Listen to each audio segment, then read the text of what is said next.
Welcome to Awaken Life Radio, a podcast about being a spiritual being, having a human experience in a world gone mad. Each week, we will discuss how you can heal yourself, cultivate your intuitive superpowers, and be a sacred vessel for planetary healing. I am your host, Narayani Gaia. As you said, who is it that's addicted? It's the mind that's addicted and the body connected to the mind that's addicted, not you. You're watching that. You're witness to that. But the more we can have witness consciousness, the more we can tune into that ability to transcend and go to the deep well of healing. Because the prana, the energy, is really what heals.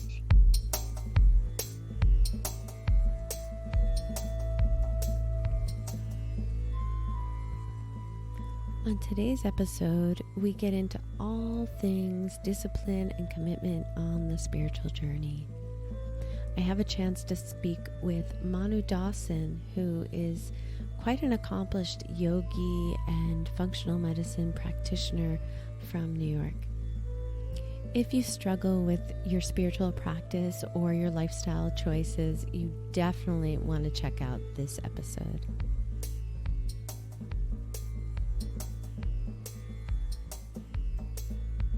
Welcome to today's episode of Awaken Life Radio. This is Narayani Gaia, and I am here with a really special guest, beloved of mine, Manu Dawson. Hi, Manu.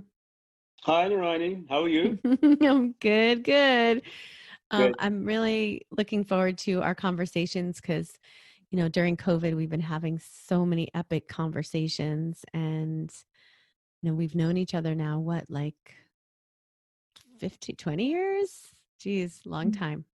Yeah, a long time. And those conversations are both verbal as well as digital, as we are doing with many of our friends and family at this point.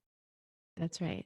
For those of you who don't know Manu Dawson is a certified yoga nutrition therapist and integral yoga teacher who has worked in the natural foods industry for over 25 years and directed hundreds of people in detoxification protocols. He was the manager of Integral Yoga Natural Apothecary, which has since shut down in New York City, which is where we met, where he began and continues now to offer one-on-one diet and nutritional consultations. Manu, is a direct disciple of Swami Satchidananda Maharaj, who was a direct disciple of Sri Swami Shivananda. This also is my lineage, so it's really fun to connect all about the lineages and the teaching. So again, welcome, Manu. Thank you. And I'm excited because, in addition to being an expert on functional medicine, you really are a spiritual teacher. You're a yogi, you're an advanced yogi. You were teaching advanced yoga. You were teaching some of the highest level yoga in the 90s at the ashram when I became a teacher. And I know that you've been practicing a very disciplined lifestyle for many years. And one of the things that I love is to speak to really grounded practitioners and to share them, with my communities, because I think we're really in need of wisdom keepers, elders, people who walk the talk, and honestly, leadership, There's Yes. such a need for leadership. And in addition to being a functional medicine practitioner and a yogi and a father and a friend, I see you as an example and really an inspiration. And one of the reasons why I see you as such an inspiration is because of that integrity of really being on the path. I remember visiting with you many years ago. We were hanging out and you're like, all right, I got to go in my room now and do my practice. I'm like, wait, I'm here, hanging out with you. And you're like, nope, this is the time when I go do my practice. You're welcome to stay or you can leave. And I was like, okay. And you're like, this is my practice time. And I was like, okay. I think I kind of wandered out of there. but it just shows me, like, I appreciate it, that discipline that you have. And I find it rare in all the hundreds and thousands of people that I've met and that we know to really continue to do that. So I'd like to talk today about really what it takes to be disciplined in your lifestyle choices, in your spiritual practice, and your food choices, um, so that we can inspire our listeners to really stay on their healing journey, on their spiritual journey, on the awakening journey in a way that's sustainable, right? In a way that's sustainable. Yes. So, what do you, I mean, like, do you struggle with discipline at all, or is it just easy for you? Like, how do you navigate when you're like, I really want a second piece of chocolate? Or, like, do you deal with that, or do you feel like you're just done with, like, do you have no duality around your choices of your lifestyle? Well, that's a good question. Mm, It's a process, mm-hmm, as all growth is. And I think we should recognize that we're not going to immediately come out of the box and have this amazing amount of discipline. We have to have our ups and downs, our falls, and our victories around in this process of growth. Growth is not linear; it's a fluctuating, undulating phenomenon. And mm, so you make a decision. In Sanskrit, they call it sankalpa, firm decision that you're going to do this, mm-hmm. and And know it's that like in an doing. intention, right? Like sankalpa is like a Yes, commitment and an intention. Yeah. absolutely, Mm-hmm, absolutely. And so once you've made this intention, once you've made this sankalpa, then that starts the journey. That's the beginning of the journey. And mm-hmm, in the process, you know that you're not going to always be successful. It's a building process. You get stronger and stronger. As one teacher said to those he was lecturing to a number of years ago, that it's hard to make these changes, particularly dietary changes, unless you have this sankalpa, unless you have some practice that allows the mind to have something to hold on to.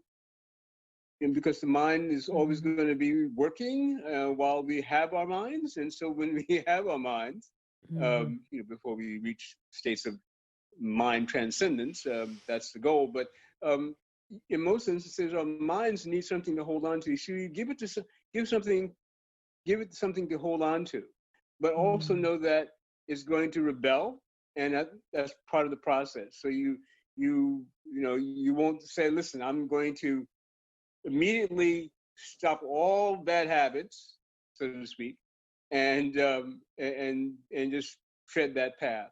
You you have a goal, but you take some things out mm, that you know that you can control, and other things you work on them as you gain more control and mastery. So mm-hmm, you treat the mind, as our guru would sometimes say, like training a horse. You have to you don't want to break the horse per se. You mm-hmm, want to work with the horse, give it some leeway, give and take, and allow it to begin to gain um, discipline. mm-hmm. And so for you, you have increased in your ability to be disciplined, do you feel? Or do you feel like you've reached an absolute state of discipline? Well, You didn't know I was absolute. going to turn this about you, huh? You thought you're just going to share information. People Well, want why to not? I'm know. here. We want to know real people stories, it's Yeah. important. Yeah. Yeah, well, absolute discipline, no. But what happens is when you do your practices, and you're part of practicing, if you have a particular regimen, you get up for your meditation, you do your asana, all those things that you can achieve help to train the mind, and it gives the mind you gives you more control over your mind. We have a body, we have a mind. We have to be able to exercise some control over it, and little by little you're able to take some things out and not have to be attached to them any longer. As an Sure. example, I used to have a ravenous appetite for, this is whole grain bread, mind you, and great organic cheese, but I could sit down in an evening and have a half a loaf of bread and go through lots of cheese. Mm-hmm. What happens is sometimes with our practices or habits, if you will, if they cause enough pain, and we begin to recognize that pain, eventually it's easier to let it go. That's right. And I also find, and I wonder if this is true for you, I find that I think we talked about this when I was consulting with you about my cleanse earlier in the year. You know, there's this, there's the pleasure of the fulfillment of the rewards of the discipline, right, which I feel like once you taste that nectar from your practice and your discipline and the tapas, you know, the purification, you kind of know what you're going for, you know, and it's easier because you desire that peace, you know, the healthy digestion, the, you know, the energy and everything like that.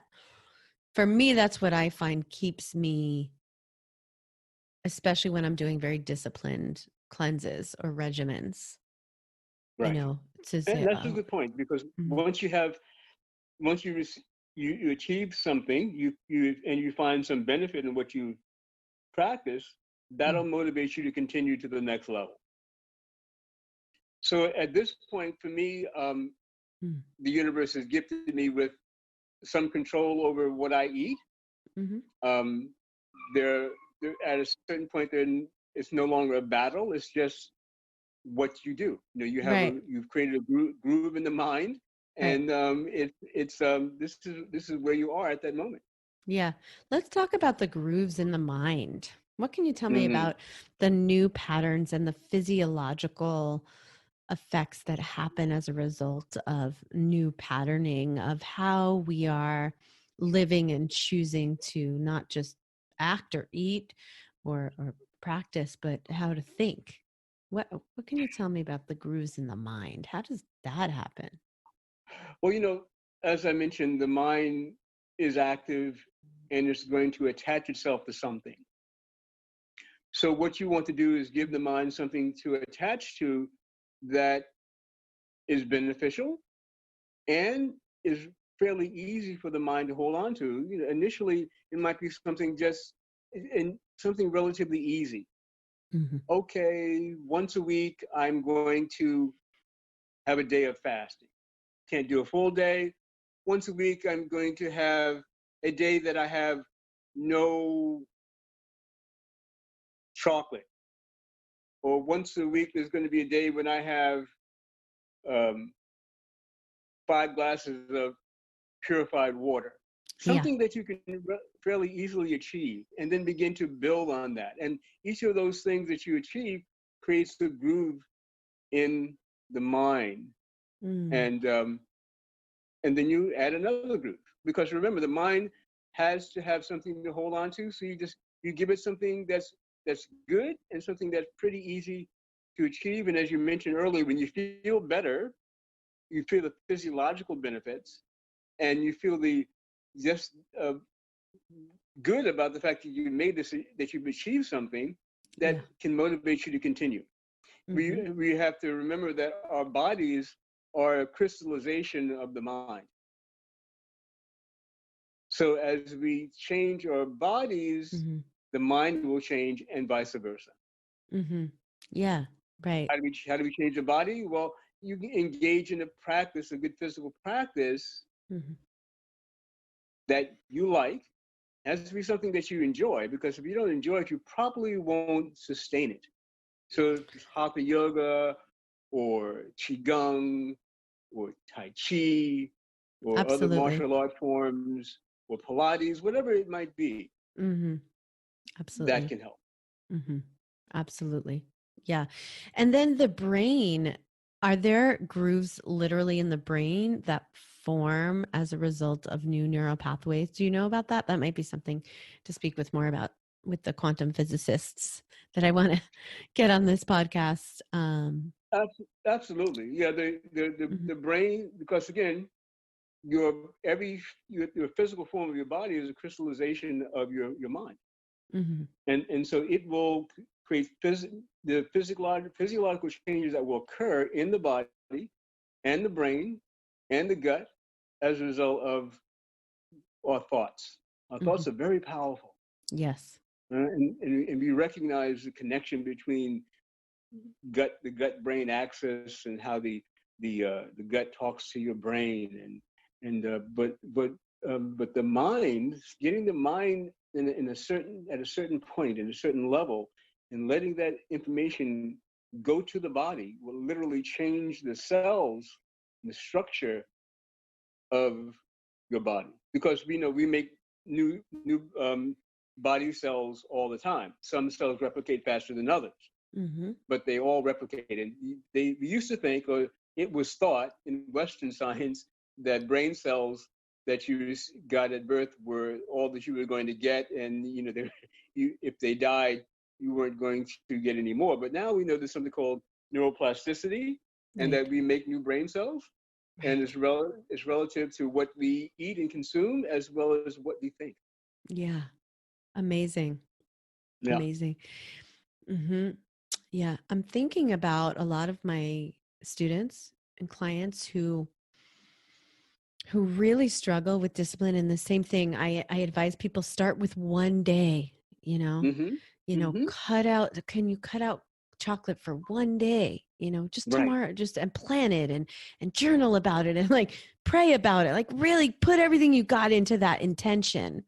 Right. And the power of intention. And it's interesting because it seems like people, like our pain is louder than our spirits sometimes. And I had that this morning with someone I was working with, and we were doing the meditation that, the awakening map that I work with. And I had her tune into the feeling of the connection that she wanted with her husband. And there was no feeling. There was so much thought, but she couldn't find the feeling. And then when I said, let's look at the things that are in the way, it was all right there. She could find it, where, how, what the energy was, like totally decoding it. Like it was, like she had the whole map in front of her. And I'm laughing, but we laughed and we cried and, we went through a whole journey after that. But it's very common. And especially working with women, I wonder if it's different with men, if it's easier for men to be disciplined. But often I see that the emotional needs being so tied in, say, let's talk about the discipline of food, since you're a nutritionist. Do you identify as a nutritionist, or do you depending on the nutrition therapist? Okay. Well, I call myself a clinical nutritionist. Oh, you are a clinical nutritionist. Okay. Yeah. Perfect. Thank you. I wanted to get that right.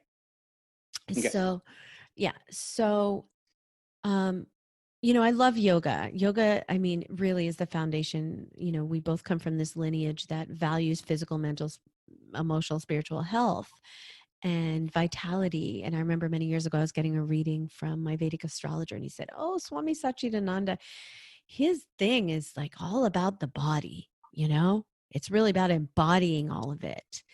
And looking with you at our lineage and the yoga lineage we come from, I'm really grateful because I didn't know any different. Like I didn't know that a lot of yoga teachers are just like, no, you are not the body, the mind, you are. And then people floating around creating a lot of disease, having disease and pain. But maybe they're absorbing, I don't know how it works to be a guru really. But this teaching of integrating the physical health with the spiritual health and the spiritual path, it's just become how I think, because I think all those years in the initiations from our lineage. And I find that the embodied meditation work that's become like a transpersonal somatic therapy modality that I guess I could say that I offer, that the emotional work and the emotional breakthroughs is really what helps people to make new levels of commitment and start to have those new grooves or new patterns that start to become more natural way of being, instead of like a affirmation or a practice they just find that they like. Me, like, when I lived in New York, I worked at a bakery. I ate so much bread, talking about bread. I hardly ever crave bread. I barely buy it. I never think, oh, I really want bread. Like, and I eat it and it's like, oh, this is, unless I have a really, really good dip, with it. I'm like, Right. this is pretty like bland, non-nutrition. Why would I eat this? I don't even Mm-hmm. want it. It tastes like paper, Mm-hmm. and, but 15 years ago, it was like bread and baked goods and bagels and cookies, or 20 years ago, like it was everything. Right. It's not everything, but like it's just what you think about. So I've experienced that transition out of habits in lots of ways. I'm not saying that I've arrived, but that, I experienced the benefit. And a lot of that I feel tied into my emotional detachment from food and the emotional liberation. Can you speak about when you work with people and they have really strong emotional connections with food, how to work with, um, you know, how do you work with them? Like, how do you advise them? And do you find that with women, because we are by nature more watery, Mm-hmm. by our hormonal constitution, we are more Mm-hmm. emotional. Um, in general, it's so not okay to say that anymore, but I'm still going to say it, because I see it, um, Mm-hmm.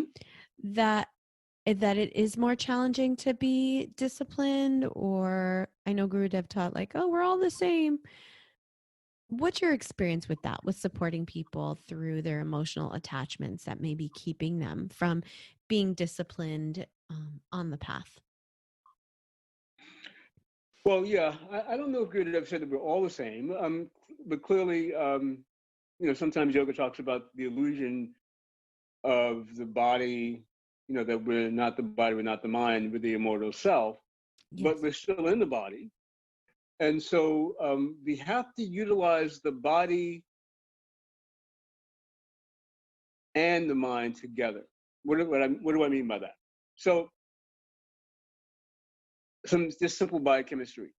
We know that under stress, we produce something called cortisol. Everybody's probably heard of that by now.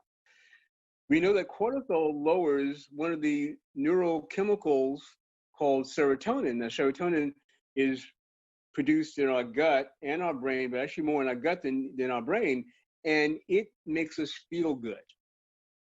Mhm. We have a ancestral connection and an understanding intuitively that serotonin is going to make us feel good. By that I mean there are certain things that will trigger serotonin to go up higher and make us feel better.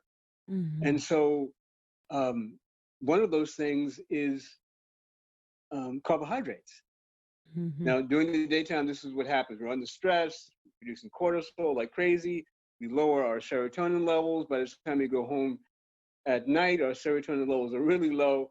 And instinctively, we want to get the serotonin levels to go back up again. So we go to that which will do that without even intellectually recognizing that we go to carbohydrates, Mhm. bread, crackers, chips, cookies. Because what does that do? Well, that um, increases insulin, and insulin helps to carry serotonin up to the brain. And so we feel better. Mhm. It may be short lived, it typically will have consequences, but nevertheless, we'll feel better. Right. So we have to work with both the body and the mind. Now, with women, of course, we know women are more tuned into the cycles of the moon. So at certain times of the month, new moon, full moon, etc., there's greater emotional connection, and recognizing that and tuning into that and knowing that this is coming, preparing ourselves accordingly.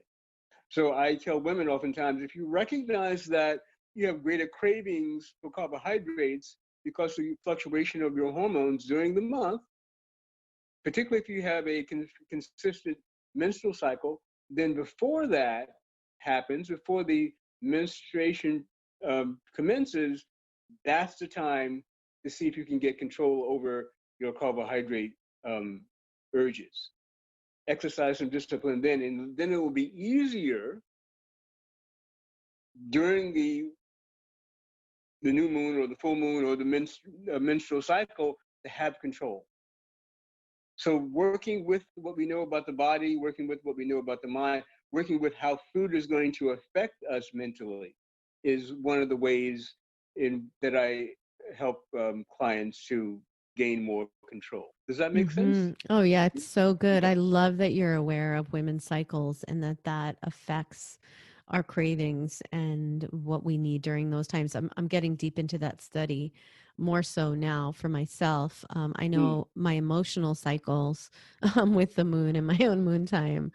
And I just downloaded 3 new apps to start to learn about what days in the cycle are best for building. Like when estrogen's high in like day 5 or 6 of your cycle, like that's good for building muscles. Like I didn't know that. I was like, oh, but it makes sense. It's a building time, and I often set my projects based on the moon. Well, men have cycles. We're just not as tuned into them as women are. You do, right. And that is an important conversation. And I think I'd love to hear you have that and share that with me when you record that, because again, there is such a need for leadership on what it means to be healthy in our world, and we have to see the suffering in order to desire liberation, right? It's just part of this condition. And looking at the ecosystem of the world and the climate devastation, here in California, I mean, 1 out of 4 friends are like, where can I live to be safe and move out of the area? And literally doing it and praying about it and figuring out where to go, because the climate is just having her way with us right now. She's got, cleaning things up around here, detoxifying and helping, trying to purify us, trying to help us. So, and our bodies are like nature, and we don't have many teachers that are teaching these things. I mean, the things you and I are talking about are things practitioners learn, that we learn when we become practitioners. But the things that practitioners learn, could be available for everyone. And so that's why we have things like this and these platforms. Healers and practitioners, part of their protocol should be teaching. You're not just prescribing something for your clients or your patients, you're teaching also at the same time. That's the goal of a healer. Which is fortunately a new school marketing technique, which is like educate your people, share value. It's like, good. It's all coming together. And we have so much information right now. So much information, the mind. It's like, I notice sometimes, like my mind, until I sit and stop, it doesn't stop trying to digest all the energy and information that I have at my fingertips. I literally have to choose to practice quieting the mind to get in between my thoughts and open either for guidance or just to feel, for peace, to do the spiritual. That's really important. That quiet time of allowing the mind to rest is very important. So one of the things, of course, Narayani, is that we choose a time in the day, usually preferably morning, so that we can sit and get the mind to quiet. Because when the mind quiets is when we tune into that reservoir of wisdom and peace that has no beginning and has no end. So that's what we go to. We go to that place to get in touch with that and get nourished and recharged. Yeah, I think it's really, I think it's important to take a moment and talk about this piece, because you and I both can. So why not share the nectar of this knowledge? After spending many years studying with the lineage at Yogaville, I was drawn to start studying Ayurveda. And one of my teachers is Dr. Vasant Lad, who's a very beloved, Ayurvedic elder teacher, founder of Ayurvedic Institute. And he taught us that the root of all disease is misidentification of self.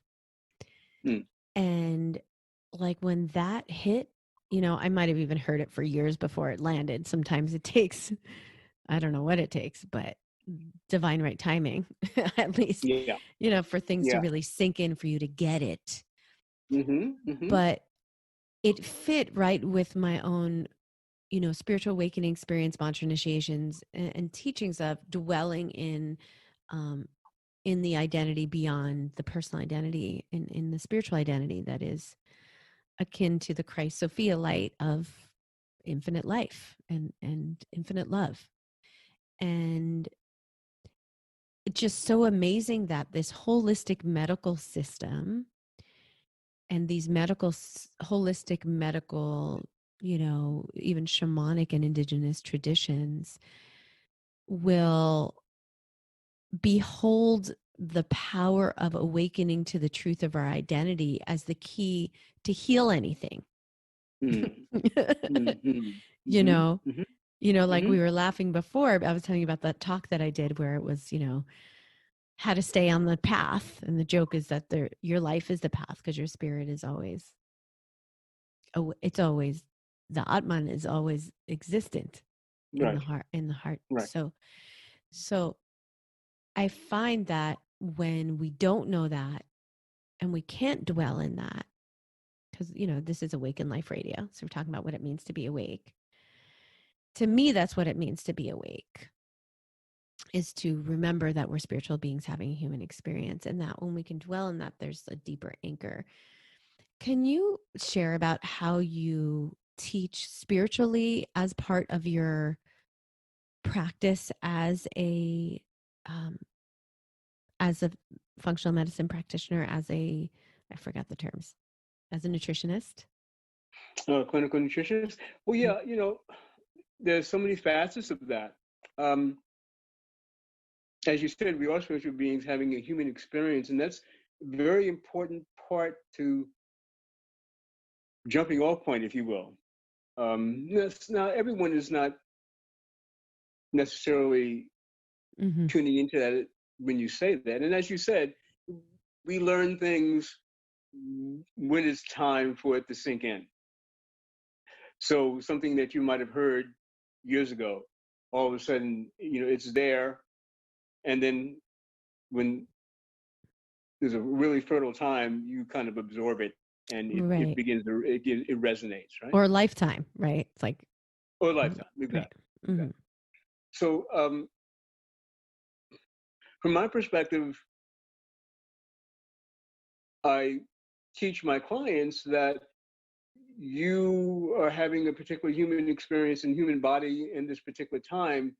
Your karma has brought you to that point where you have certain experiences, strengths and weaknesses that are here to teach us. And part of the lesson is what we can do to help to maintain balance within this human experience. In Ayurveda, they say the beginning of disease starts with,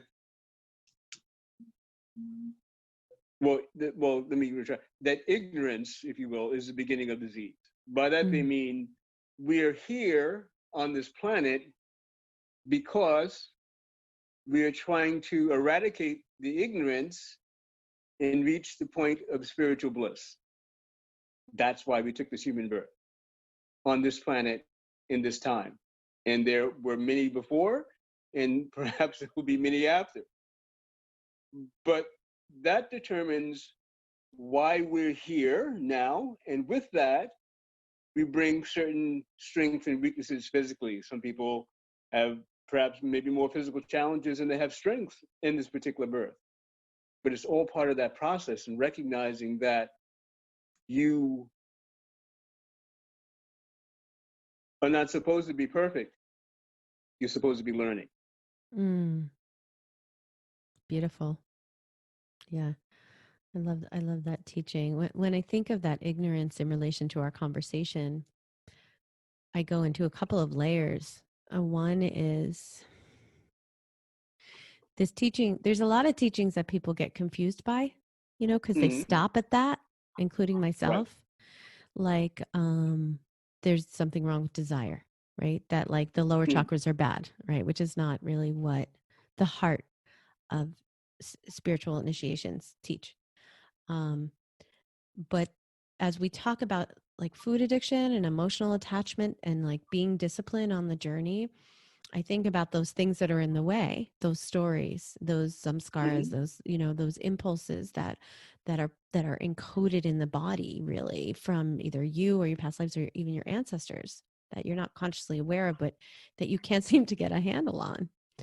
Right. And that when we go deeper, this is something that my mentor continues to remind me of, and that I practice as well as, when we go deeper into that spiritual identity, that actually, I mean, there's somebody really cool lady, I'll give a shout to. Her name is Denny Van.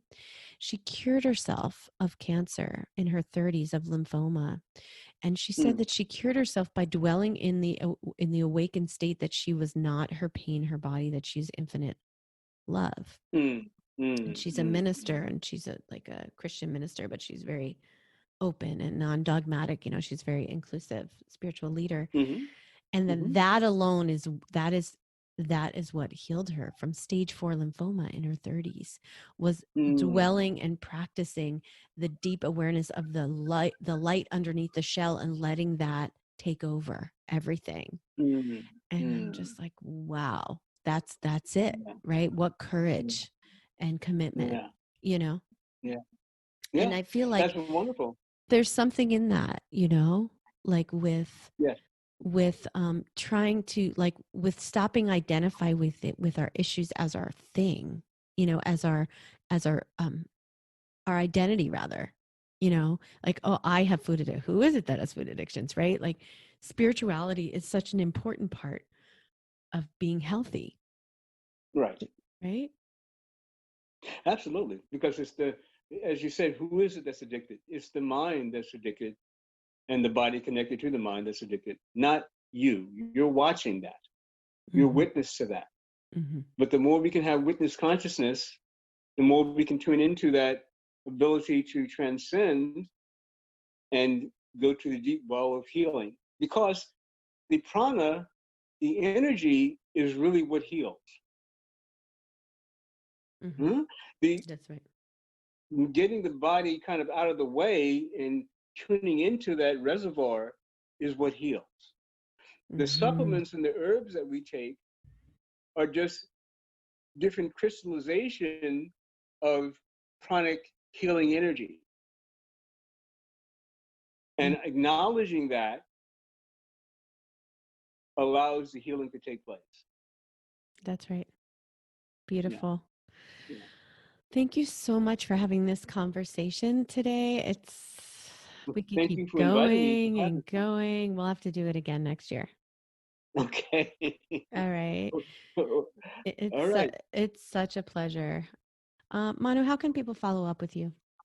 Manu Shiva 108 at gmail.com. That's MANU SHIV as in Victor, A or victory, 108 at gmail.com. Great. And so if you guys want to know more about what specific lifestyle you can, it's going to match you, I just want to let people know Manu is really good at personalized, customizing nutritional plans based on your unique constitution. He knows about moon cycles, a functional medicine practitioner, which is a world-renowned, respected, probably the most respected natural healing, I'd say food-based healing modality that we have, at least that I know of, based on both, science and plants and the human design. It's beautiful. Thank you so much. Thank you, everyone, for tuning in. All right. Thank you.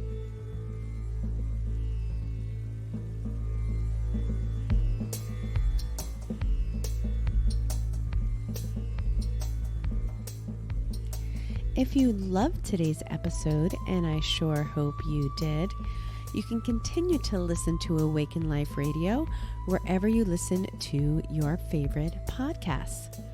For easy access, you can simply go to narayanigaia.com/podcast to listen to weekly episodes that I release every Thursday.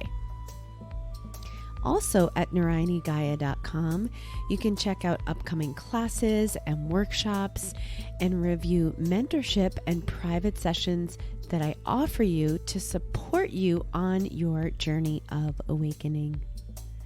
Thank you so much. Namaste.